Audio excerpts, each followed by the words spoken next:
এই জন্য আল্লাহ জাল্লা শানু বলেছেন, কুল ইয়া ইবাদিয়াল্লাযীনা আসরাফু আলা আনফুসিহিম লা তাকনাতু মির রাহমাতিল্লাহ ইন্নাল্লাহা ইয়াগফিরুয যুনুবা জামিআ ইন্নাহু হুয়াল গফুরুর রহিম। আল্লাহ বলছেন, ও আমার বান্দারা শোনো, তোমরা যারা নিজেদের নফসের উপরে জুলুম করে ফেলেছো, তোমরা যারা গুনাহ করে ফেলেছো, আমার কাছে ক্ষমা চাও। আমার কাছে ক্ষমা চাইতে দেরি, আমি তোমার জীবনের সব গুনাহ মাফ করতে দেরি করব না। এই জন্য তওবার 1 নম্বর ফজিলত হচ্ছে, তওবা করলে আমাদের জীবনের সব গুনাহ মাফ করে দিবেন কে বলেন? আল্লাহ। সময় খুব অল্প। তওবার 2 নম্বর ফজিলত হচ্ছে, তওবা করলে আপনার জীবনে যত গুনাহ ছিল, এই গুনাহ তো আল্লাহ মাফ করবেনই, এই গুনাহগুলোকে আবার আল্লাহ নেকি দ্বারা পরিবর্তন করে দেবেন। সুবহানাল্লাহ বলবেন না? মনে করেন 70 বছরে আপনি যেই গুনাহ করেছেন, আপনি 70 বছর পরে যখন তওবা করলেন আল্লাহর কাছে, আল্লাহ এই 70 বছরের গুনাহ মাফ করে দিয়েছেন। এই 70 বছরে যত গুনাহ ছিল, সব গুনাহগুলোকে আল্লাহ আবার নেকি দ্বারা পরিবর্তন করেছেন। সুবহানাল্লাহ বলবেন না? আল্লাহ জাল্লা শানুহু বলেছেন, শোনো, ইল্লা মান তাবা ওয়া আমানা ওয়া আমিলা সালিহান ফাউলাইকা ইউবাদদিলুল্লাহু সাইয়্যাতিহিম হাসানাত। আল্লাহ বলছেন, বান্দা, তোমাদের মধ্যে যারা আল্লাহর কাছে তাওবা করবে, আল্লাহর উপরে ঈমান আনবে, আল্লাহকে রব হিসেবে যারা বিশ্বাস করবে, আমি শুধু তাদের মাফ করে দিয়েই থেমে যাব না, তাদের জীবনের সব গুনাহগুলোকে আমি আল্লাহ নেকি দিয়ে পরিবর্তন করে দেব। সুবহানাল্লাহ বলবেন না? সাইয়্যুবাদদিলুল্লাহু, আল্লাহ এগুলোকে পরিবর্তন করে দেবেন, সাইয়্যাতিহিম হাসানাত, এই গুনাহগুলোকে আল্লাহ নেকি দ্বারা পরিবর্তন করে দেবেন। সুবহানাল্লাহ। এই জন্য তওবার প্রথম ফজিলত হচ্ছে যে আল্লাহ কি করবেন? তওবা করার দ্বারা গুনাহ মাফ করে দেবেন। আর 2 নম্বর ফজিলত হচ্ছে আপনার গুনাহগুলোকে আল্লাহ আবার নেকি দ্বারা পরিবর্তন করবেন। সুবহানাল্লাহ বলবেন না? তো এই যে তওবার ফজিলত, তওবা কবুল হওয়ার জন্য কিছু শর্ত আছে। তওবা কবুল হওয়ার জন্য প্রথম শর্ত হচ্ছে যে আপনি যে গুনাহটা করেছেন, সেই গুনাহের কথা প্রথমে স্বীকার করা লাগবে। কি করা লাগবে? স্বীকার করতে হবে। সাইয়েদনা আদম আলাইহিস সালাম জান্নাতের মধ্যে যখন আল্লাহ নিষেধ করা সত্ত্বেও ফল খেয়ে ফেললেন, ফল খাওয়ার সাথে সাথেই উনি তাওবা করা শুরু করলেন, আল্লাহ আমি ভুল করে ফেলেছি। শয়তান ভুল করার পরে বলেছিল, আল্লাহ আমার এটা ভুল না, আপনি আমাকে আগুন দিয়ে বানিয়ে আদমকে সিজদা করার কথা বলেছেন, আদম মাটির তৈরি, আমি আগুনের তৈরি, খালাকতানি মিন নারি ওয়া খালাকতাহু মিন তিন, আল্লাহ আমাকে তো আগুন দিয়ে বানানো হয়েছে, আদমকে বানানো হয়েছে মাটি দিয়ে, আমি আদমের সামনে মাথা নত করতে পারি না। আল্লাহ সে যুক্তি দিচ্ছিল, আর আদম আলাইহিস সালাম ভুল হওয়ার পর কি বলেছিলেন? আল্লাহ আমি ভুল করে ফেলেছি। এই জন্য মানুষ আর শয়তানের মধ্যে পার্থক্য এখানে, যেই লোক ভুল করার পরে ভুল স্বীকার করে না, আল্লাহর কাছে আনুগত্যের শির নত করে না, ওর মধ্যে আর শয়তানের মধ্যে পার্থক্য আছে? পার্থক্য নেই। শয়তান ভুল করার পরে ভুল স্বীকার না করার কারণে সে শয়তান হয়ে গিয়েছে। আর সাইয়েদনা আদম আলাইহিস সালাম যখন দেখলেন আল্লাহ নিষেধ করা সত্ত্বেও আমি এই কাজটা করে ফেলেছি, এখন কেঁদে কেঁদে বলতে লাগলেন, রব্বানা যালামনা আনফুসানা ওয়া ইল্লাম তাগফির লানা ওয়া তারহামনা লানাকুনান্না মিনাল খাসিরিন। আমার রব্বানা যালামনা, প্রথমেই বললেন আমি ভুল করে ফেলেছি, আল্লাহ আমার ভুল হয়ে গিয়েছে। তো তওবা কবুল হওয়ার জন্য প্রথম 1 নম্বর যে শর্ত, প্রথমে নিজের ভুল স্বীকার করা লাগবে। 2 নম্বর শর্ত হচ্ছে যেই ভুলটা আপনি করেছেন, এই ভুল আপনাকে এই ভুল থেকে ফিরে আসতে হবে। যে ভুলটা আপনি করেছেন, এই ভুল থেকে কি করতে হবে? ফিরে আসতে হবে। আর নাম্বার 3 হচ্ছে জীবনে এই ভুল আর কোনোদিন করতে পারবেন না, আল্লাহকে এমন ভাবে শর্ত আদা করতে হবে। এই 3টা শর্ত তওবা কবুল হওয়ার জন্য। 1 নম্বরে হচ্ছে নিজের ভুলের কথা স্বীকার করতে হবে। 2 নম্বরে হচ্ছে আপনি যে ভুলটা করেছিলেন সেই ভুল থেকে ফিরে আসতে হবে। আর নাম্বার 3 হচ্ছে জীবনে কোনোদিন এই ভুলটা আপনি আর করতে পারবেন না, এই ওয়াদা আল্লাহর কাছে করতে হবে। এইরকম তওবা করলেই আমাদের তওবা কবুল করবেন কে বলেন? তওবা কবুল হওয়ার জন্য আবার কিছু সময় আছে। তওবার উপরে আলোচনা করলে এটা কয়েকদিন লেগে যাবে, যে তোমাদের সময় খুব অল্প। তওবা কবুল হওয়ার জন্য 40 পর্যন্ত। জি, তওবা কবুল হওয়ার জন্য আবার কিছু স্পেশাল সময় আছে। বিশ্বনবী সাল্লাল্লাহু আলাইহি সাল্লাম হাদিসে এমন কিছু হাদিস বর্ণনা করেছেন যে তওবা কবুল হওয়ার জন্য স্পেশাল কিছু সময়ের কথা বলেছেন। এক নম্বর সময় হচ্ছে ফরজ নামাজের পরে বান্দা যখন তওবা করে, সেই তওবা কবুল করেন কে বলেন? আল্লাহ। আমরা যখন ফরজ নামাজ পড়ে সালাম ফিরাই, তখন তওবা করলে, তখন আল্লাহর কাছে কোনো কিছু চাইলে আমাদের সেই চাওয়াগুলোকে পূর্ণ করেন কে বলেন? আল্লাহ। 2 নম্বর হচ্ছে আজান এবং ইকামতের মাঝখানে, যেমন আজান হয়েছে, নামাজ শুরু হতে এখনো 15 মিনিট বাকি, এই আজান আর ইকামতের মাঝখানে যে এই যে সময়টা, এই সময় যদি আপনি তওবা করেন, আপনার তওবা কবুল করবেন কে? আল্লাহ। এই সময় দোয়া করলেও আল্লাহ দোয়া কবুল করেন। এর জন্য বিশ্বনবী সাল্লাল্লাহু আলাইহি ওয়াসাল্লাম বলছেন যে আদ-দুআউ লা ইয়ারুদ্দু বাইনাল আযানি ওয়াল ইকামা, ওই দোয়া আল্লাহ ফিরিয়ে দেয় না যেই দোয়া আজান এবং ইকামতের মাঝখানে করা হয়। সুবহানাল্লাহ বলবেন না? আজান এবং ইকামতের মাঝখানে দোয়া করলে আমাদের দোয়া কবুল করবেন কে? নাম্বার 3 হচ্ছে আপনি যখন বৃষ্টি যখন পড়ে, এই বৃষ্টি বান্দার জন্য রহমত নিয়ে আসে। বৃষ্টি সবসময় বান্দার জন্য রহমত নিয়ে আসে। তো এই বৃষ্টি যখন পতিত হয় জমিনে, তখন যদি আপনি দোয়া করেন, তখন আমাদের দোয়া কবুল করে কে বলেন? আল্লাহ। আর 4 নাম্বার হচ্ছে তওবা কবুলের সবথেকে স্পেশাল সময়, মানুষ যখন তাহাজ্জুদের সময় ঘুমায়, তখন আপনি যদি তওবা করেন, আপনার তওবা কবুল করবেন কে? আল্লাহ। এই সময়টা খুব ইম্পর্টেন্ট একটা সময়। এই সময় পৃথিবীর সব মানুষ ঘুমায়, আপনি জেগে আছেন, শুধুমাত্র আপনার সাথে আল্লাহর সাথে কথা হচ্ছে, সবাই ঘুমায়। এই সময়টা খুব স্পেশাল সময়। এই সময় যিনি উঠবেন, যিনি আল্লাহকে সেজদা করবেন, তার মর্যাদা বাড়িয়ে দিবেন কে বলেন? এই জন্য আল্লাহ জাল্লা শাআনু বলছেন মিনাল লাইলি ফাতাহাজ্জাত বিহি নাফিলাতান লাক আসা আন ইয়াবআসাকা রাব্বুকা মাকামান মাহমুদা। আল্লাহ বলছেন আমার যে বান্দা রাতের বেলা যখন উঠে তাহাজ্জুদে দাঁড়ায়, আল্লাহ বলছেন এই বান্দার দুনিয়ার সব সমস্যাগুলো আমি সমাধান করে দেই, আর পরকালীন জীবনে আমি আমার বান্দাকে কিয়ামতের দিন সম্মানিত স্থানে উপনীত করব। সুবহানাল্লাহ বলেন না? দুনিয়াতে আল্লাহ সমস্যা থেকে মুক্তি দিবেন, আর পরকালে আল্লাহ আমাদের মর্যাদাকে বাড়িয়ে দিবেন। এই জন্য তওবা কবুলের এই স্পেশাল সময়গুলো আছে। তওবা কবুল হওয়ার জন্য কিছু ওসিলা আছে। এর মধ্যে সবথেকে শ্রেষ্ঠতম ওসিলা হচ্ছে বিশ্বনবী সাল্লাল্লাহু আলাইহি ওয়াসাল্লামের ওসিলায় যদি কেউ তওবা আল্লাহর কাছে তওবা করে, আল্লাহ আমি তোমার রাসূল সাল্লাল্লাহু আলাইহি ওয়াসাল্লামের ওসিলা দিয়ে তোমার কাছে তওবা করছি, আল্লাহ আমাকে তুমি মাফ করে দাও। আল্লাহ কি করবেন? আল্লাহকে আপনাকে মাফ করে দেবেন। এজন্য তওবা কবুল হওয়ার জন্য যে ওসিলাগুলো আছে, এর মধ্যে শ্রেষ্ঠতম হচ্ছে বিশ্বনবী সাল্লাল্লাহু আলাইহি ওয়াসাল্লামের ওসিলা দিয়ে তওবা করলে আল্লাহ কি করে? আল্লাহ আপনার তওবা কবুল করবেন। বিশ্বনবী সাল্লাল্লাহু আলাইহি ওয়াসাল্লাম ছিলেন আল্লাহর কাছে সবথেকে বেশি প্রিয়। আল্লাহ পৃথিবীতে যত নবী এবং রাসূল সৃষ্টি করেছেন, মর্যাদার দিক থেকে, সম্মানের দিক থেকে আল্লাহ বিশ্বনবীকে সবার থেকে উপরে স্থান দিয়েছেন। সুবহানাল্লাহ বলবেন না? আল্লাহ দুনিয়াতেও তাকে সম্মানিত করেছেন, আবার পরকালেও তাকে সম্মানিত করবেন। এই দুনিয়াতে পৃথিবীতে যত মানুষ আছে, বিশ্বনবী সাল্লাল্লাহু আলাইহি ওয়াসাল্লামকে নিয়ে এত বেশি বই লেখা হয়েছে, ওনাকে নিয়ে এত বেশি প্রশংসা করা হয়েছে। পৃথিবীর অন্য কোনো নবী, অন্য কোনো ব্যক্তিকে নিয়ে এত বেশি বই লেখা হয় নাই, এত বেশি প্রশংসা করা হয় নাই। ঠিক কিনা বলেন? শুধু মুসলিমরা নয়, অনেক অমুসলিমরাও বিশ্বনবীকে নিয়ে বই লিখেছেন। সুবহানাল্লাহ বলেন না? অনেক অমুসলিমরা বিশ্বনবী সাল্লাল্লাহু আলাইহি ওয়াসাল্লামের চরিত্র দেখে, ওনার চেহারা দেখেই কালেমা পড়ে মুসলমান হয়ে গিয়েছেন। কারণ এমন একজন মানুষ ছিলেন, ওনার চেহারার দিকে তাকালেই মানুষ তার সম্মোহনী প্রভাবে এমনভাবে প্রভাবিত হয়ে যেত। মক্কার সব থেকে ইসলামের একজন জঘন্য দুশমন ছিলেন আবু সুফিয়ান। নাম কি? আবু সুফিয়ান। জীবনের পুরোটা সময় তিনি ইসলামের বিরুদ্ধে যুদ্ধ করেছেন। যখন বিশ্বনবী সাল্লাল্লাহু আলাইহি ওয়াসাল্লাম মক্কা বিজয় করলেন, মক্কা বিজয় করে যখন তাঁবুর মধ্যে বসে আছেন, আবু সুফিয়ান বিশ্বনবীর সাথে দেখা করতে আসলেন আর বললেন, ইয়া রাসূলুল্লাহ, আমি আমার সারাটা জীবন আপনার বিরোধিতা করে কাটিয়েছি, কিন্তু আমি যখন আপনার চেহারার দিকে তাকালাম, আমার মনে হচ্ছে যে এই চেহারার মানুষ কখনো মিথ্যাবাদী হতে পারে না। সুবহানাল্লাহ বলবেন না? বলছি, ইয়া রাসূলুল্লাহ, আমি তওবা করছি রবের কাছে, জীবনের সব গুনাহগুলোর জন্য আমি আপনাকে সাক্ষী রেখে তওবা করলাম।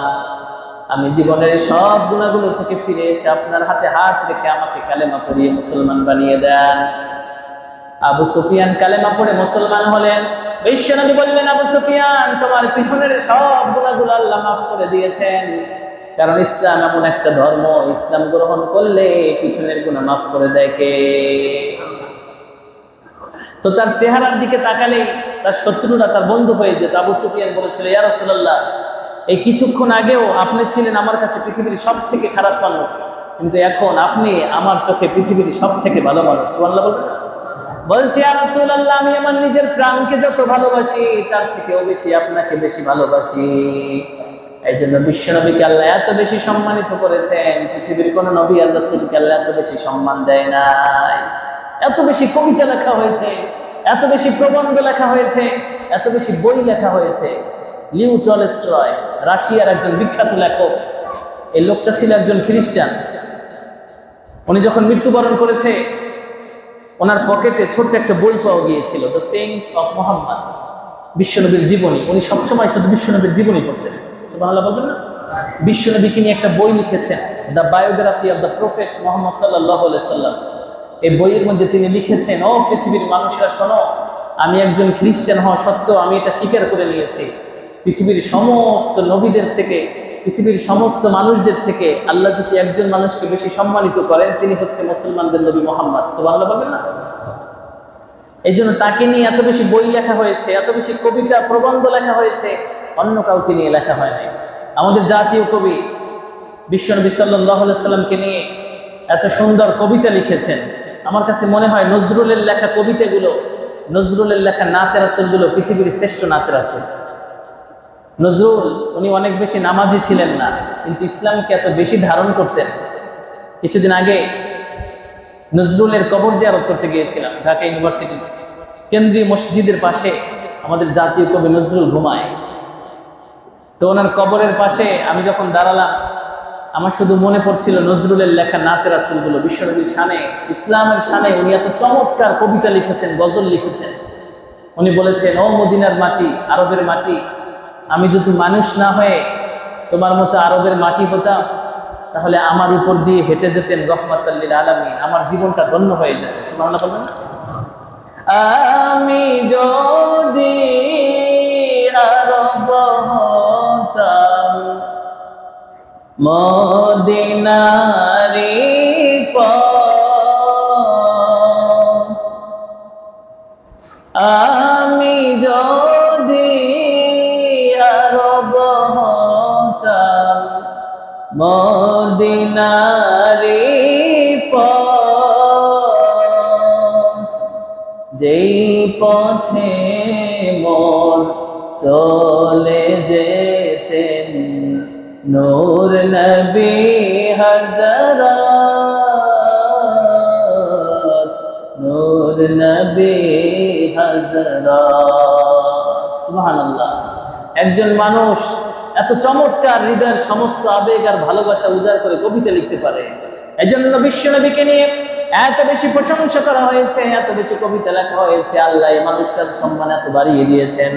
আল্লাহ বলছেন, রাফা'না লাকা যিকরাক, ও নবী, পৃথিবীর সব মানুষের থেকে আমি তোমাকে বেশি সম্মানিত করব। আপনি যদি এই রাসূলের উসিলা দিয়ে আল্লাহর কাছে তওবা করেন, আপনার জীবনের সব গুনাহ মাফ করে দিবেন একজন, তিনি কে? নাম্বার 2 নাম্বার হচ্ছে, জীবনে কোনো ভালো কাজ করেছেন, আপনি জীবনে কোনো ভালো আমল করেছেন, এই ভালো আমলের উসিলা দিয়ে যদি আল্লাহর কাছে তওবা করেন, আপনার তওবা কবুল করতে পারেন একজন, তিনি কে বলেন? আল্লাহ।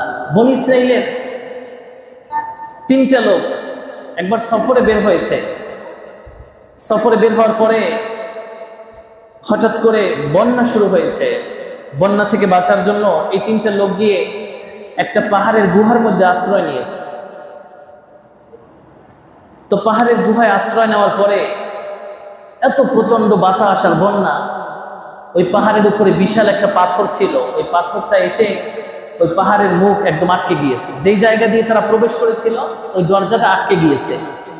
আর ওই পাথরটা এত বিশাল, ওনাদের পক্ষে এই পাথরটাকে সরানো সম্ভব ছিল না। গুহার মধ্যে মাঝখানের জায়গাটা এখন ঘুটঘুটে অন্ধকার। ওরা 3 জন মনে করলো যে আমরা যে গুহায় আশ্রয় নিয়েছি এটা তো পৃথিবীর কেউ জানে না। হঠাৎ করে বৃষ্টি শুরু হয়েছে, এই জনমানবহীন স্থানে আমরা গুহার মধ্যে আশ্রয় নিয়েছি, এটা তো কেউ দেখে নাই, সুতরাং কেউ আমাদেরকে উদ্ধার করতেও আসবে না। এই জন্য এই বিপদ থেকে যদি একজন আমাদেরকে উদ্ধার করতে পারেন, তিনি হচ্ছেন আমাদের রব। সুবহানাল্লাহ বলবেন না? এই জন্য পৃথিবীর সমস্ত চিন্তা বাদ দিয়ে আমরা শুধু আমাদের সেই রবের কাছে আশ্রয় চাই।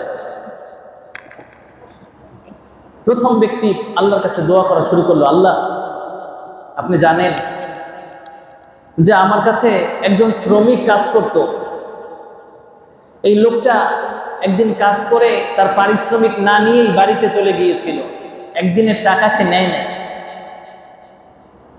লোকটা কাজ করে বাড়িতে গিয়েছে, চলে গিয়েছে, আর কোনোদিন এই লোকটা টাকা নেওয়ার জন্য আসে নাই। তার সাথে আমার কোনোদিন দেখাও হয় নাই। আল্লাহ, আমি ওই লোকটার পারিশ্রমিক, একদিনের যে পারিশ্রমিক, ওইটা আলাদা করে রেখেছিলাম।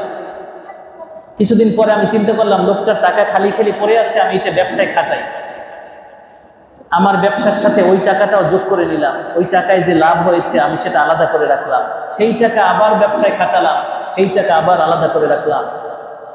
এভাবে 12 বছর পরে ওই লোকটা একদিন আমার কাছে এসে বলল, আমি যে আপনার সাথে একদিন কাজ করেছিলাম, সেই একদিনের পারিশ্রমিক আমি নেইনি, আপনি দয়া করে আমার সেই পারিশ্রমিকটা দেন।